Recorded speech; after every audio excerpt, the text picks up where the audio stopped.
ప్రస్తుతం నాతో deputy CM Narayana స్వామి ఉన్నారు. ఏదైతే అంబేద్కర్ స్టాట్యూ సంబంధించి ఒక గొప్ప ఏదైతే ఆ ప్రారంభోత్సవాన్ని గౌరవ ముఖ్యమంత్రి చేసిన నేపథ్యంలో మనతో ఆయన మాట్లాడతారు. సార్ చెప్పండి, ఏంటి అంత అద్భుతమైన నిర్మాణాన్ని మీరు చేస్తే ప్రతిపక్షాలన్నీ కూడాను ఇది కూడాను ఎన్నికల అంశంగా చూస్తూ కూడా పెద్ద ఎత్తున ట్రోలింగ్లు చేస్తున్నారు.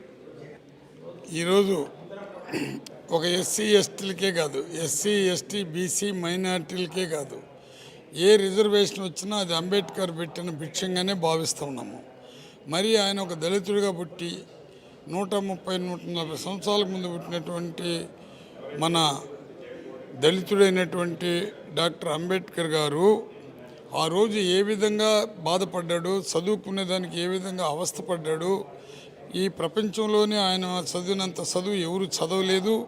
పెద్ద పెద్ద మేధావులు కూడా రాయనటువంటి భారత రాజ్యాంగాన్ని నిర్మించి ఈరోజు మనకు అన్ని రకాలుగా పార్లమెంట్ కానీ అసెంబ్లీ కానీ నడిపే కార్యక్రమాలు చేశారు. ముఖ్యంగా దళితులు అంటేనే అంబేద్కర్కి ఒక భగవంతుడు మాదిరిగా దళితులు భావిస్తున్నాము. ప్రత్యేకించి దళితులకి ప్రత్యక్ష దైవం ఎవరంటే అంబేద్కర్ గారు. మేము ఎక్కడ చూసినా, నేను కూడా ఎస్సీ కాలనీ పుట్టినాను కాబట్టి ఊరికి వెలుపల ఉన్న కాలనీలో పుట్టినామే కానీ ఊరు లోపల మేము చెప్పులు వేసుకునే పోయి అది కూడా మాకు అధికారం లేకుండా ఉంది. మరి 130 సంవత్సరాల ముందు దళితుడైనటువంటి డాక్టర్ అంబేద్కర్ గారికి ఏ విధంగా అవస్థపడి ఉంటారో ఒక్కతూరి ప్రజలు కూడా గుర్తుంచుకోవాలి.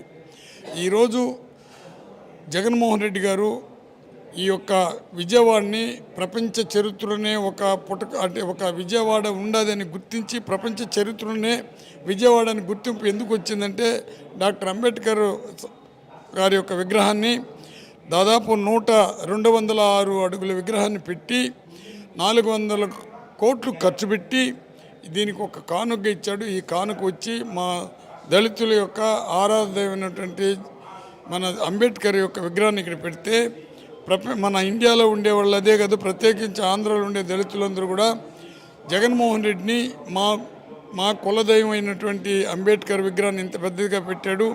అది ఊరికి వెలుపల ఉన్న విగ్రహాలుగా అనిపించుకోకుండా కేవలం అంబేద్కర్ విగ్రహాలు గ్రామంలో ఉంటుంది కానీ, దళిత గ్రామాల్లో ఉంటుంది కానీ మామూలుగా అప్పర్ కమ్యూనిటీ గ్రామాల్లో ఎక్కడ ఉండదు. కానీ ఇక్కడ విజయవాడలో ఈ విధంగా పెట్టినాడంటే ఈ కుల పిచ్చి మత పిచ్చి పార్టీ ఉన్నటువంటి ప్రతిపక్ష నాయకులకి మేమంటేనే శత్రువులుగా చూస్తారు. ఈ శత్రువుగా చూసే మహానుభావులు నిన్న ఈనాడు జ్యోతిలో రకరకాలుగా రాశారు. వాళ్ళకి మా కులం అంటేనే పట్టుకోదు, మా అభివృద్ధి పట్టుకోదు, మా ఎడ్యుకేషనే పట్టుకోదు. పెత్తందారుల విధానం అంటేనే వాళ్ళకి ఎటువంటి పరిస్థితులు కూడా దళితుల్ని అంటరాని వాళ్ళకి చూశారు కానీ వాళ్ళ దళితుల్ని ఎప్పుడూ హక్కుకు చేర్చుకోలేదు.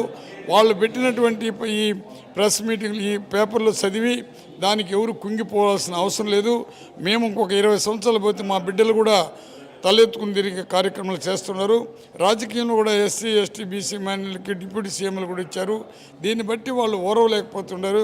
ఇక్కడ ప్రజలతో ఉద్దేశించి అంబేద్కర్ జీవన విధానాన్ని, అంబేద్కర్ ఏ విధంగా బతికారు, అంబేద్కర్ యొక్క ఆలోచన ఏ విధంగా ఉంది అని మాకే కాదు, ఈ ఇండియాలో ఎవరిక్కడికి వచ్చినా అన్ని రకాలైన లాంగ్వేజ్కి సంబంధించిన పెద్ద మీకు దాన్ని ఒక బండారు మాదిరిగా అది గ్రంథాలయాన్ని తీసుకుని వచ్చి పెట్టారు. ఎవరికి ఎలాంటి చిన్న అసౌకర్యాలు లేకుండా చేసి దీని ఒక కానుకగా ఎస్సీలకు ఇచ్చారు. కాబట్టి ఎస్సీ సోదరులందరూ కూడా దళితులకు సంబంధించిన వాళ్ళే కదా, ఎస్టీ బీసీ మైనారిటీలు అందరూ కూడా జగన్మోహన్ రెడ్డిని వాళ్ళ హృదయంలో అది కూడా ఇంటర్నల్గా దేవుడిగా భావిస్తూ ఉండరు. దీనికి ఓరం లేని వాళ్ళు ఎన్ని రకాలుగా రాసిన అందుకే వాళ్ళ కర్మది. వాళ్ళు ఇప్పుడు ఏ స్టంట్ పెట్టుకుని మేము ఎస్సీల కోసం ఉండము, మేము బీసీల కోసం ఎస్టీ పోనీ చంద్రబాబు ఎస్సీల కోసం ఉండి, ఈనాడు ఎస్సీల కోసం ఉండి, జ్యోతి పేపర్ ఎస్సీల కోసం అని అంటే వీళ్ళు ఏం చంద్రబాబు ఎస్సీలకి ఏం చేసినాడు? మరి చంద్రబాబుడికి విగ్రహం పెడతానన్నాడు. నేను అంబేద్కర్ విగ్రహం 125 అడుగులు పెడతానన్నాడు. ఎక్కడైతే దళిత వాళ్ళు విగ్రహాలు పెట్టుకొని మేము పూజిస్తున్నామో దళితులు, అదేవిధంగా మా విగ్రహాన్ని కూడా ఎత్తుకొని పోయి అమరావతి దగ్గర ముళ్ళ కంపలో పెట్టాలనుకున్నాడు.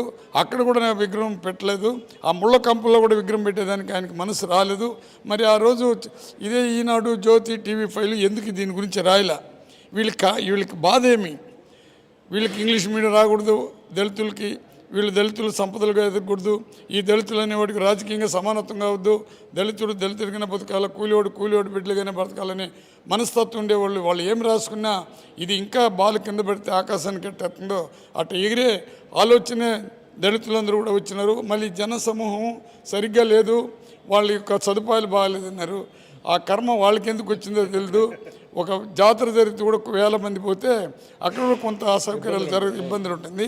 దాన్ని కూడా ఒక పెద్ద హెడ్లైన్స్ రాస్తే ఇదే దళితులకు ఇచ్చే, దళితుల కోసం పోరాడే పేపరు, దళితుల కోసం నిలబడిన చంద్రబాబు ఇది మాట్లాడింది. ఒక దళితుడిగా ఎవరైనా పుడతారని ఒక దళితుడిగా ఎవరైనా పుడతారని చెప్పినటువంటి చంద్రబాబు నాయుడు ఒక ముఖ్యమంత్రిగా పనిచేసి ప్రజల చేత ఎన్నుకోబడినటువంటి వ్యక్తిగా అతను కనబడి దళితుని అంత అసహించుకున్నాడు. అతని బాధ అంతా అతనికి సపోర్ట్ చేసే ఎల్లో మీడియా బాధ అంతే. దానిపైన ఎక్కువగా మాట్లాడినా కానీ మంచిది కాదు. నేను ఇప్పుడు చెప్పిందని ప్రజలు చూపించండి. కాదు సార్, ముందు నుంచి కూడా విగ్రహాన్ని పూర్తిగా చూశారు కదా, అంటే ఇటువంటి నిర్మాణాలు ఎక్కడైనా చూసారా? ఈ అద్భుతం అనేది కేవలం ఆంధ్రప్రదేశ్లో ఉందంటారు? ఇది ఎన్నో పేపర్లు చూస్తూ ఉన్నాము. మన తెలంగాణలో కూడా విగ్రహం పెట్టినారు. నేను పార్లమెంట్లో కూడా పోయి చూశాను, అక్కడ కూడా విగ్రహం పెట్టి ఉండరు. నేను ఎక్కడ చూసిన విగ్రహాలు, ఇటువంటి విగ్రహం నేను ఎక్కడ చూడలే. ఈ మ్యూజియమే కదా, ఒక లైబ్రరీ, ఒక మ్యూజియం, అన్నీ ఒక 2000 మంది 3000 మంది ఒక థియేటర్లో కూర్చొని చూసే భాగ్యం. అందులో జగనన్న రాజశేఖర రెడ్డి ఆలోచన విధానాన్ని, వాళ్ళు కూడా అంబేద్కర్ యొక్క ఆలోచన విధానాన్ని, పూలే ఆలోచన విధానాన్ని వాళ్ళు ఇంప్లిమెంట్ చేస్తున్నారు. కాబట్టి అక్కడ కూస్తే కూడా అన్ని సౌకర్యాలు చేసి జీవిత చరిత్రను కూడా తీసుకుని వచ్చే ఒక సినిమా థియేటర్ మాదిరిగా ఏర్పాటు చేశారు. ఎలాంటి ఇబ్బంది లేకుంటే దీన్ని ఏ విధంగా వర్ణించాలో నాకు అర్థం కాల. ఇది ఒకటి ఏదేంటంటే ఇటువంటి సిస్టమ్ 7 అంటే మనకు ప్రపంచంలోనే 7 వింతలు చూసినాము. ఇది 8వ వింతగా నేను భావిస్తుండా. ప్రజలందరూ కూడా 8వ వింతగా దీన్ని భావిస్తున్నారు. Thank you sir, thank you. ప్రపంచంలో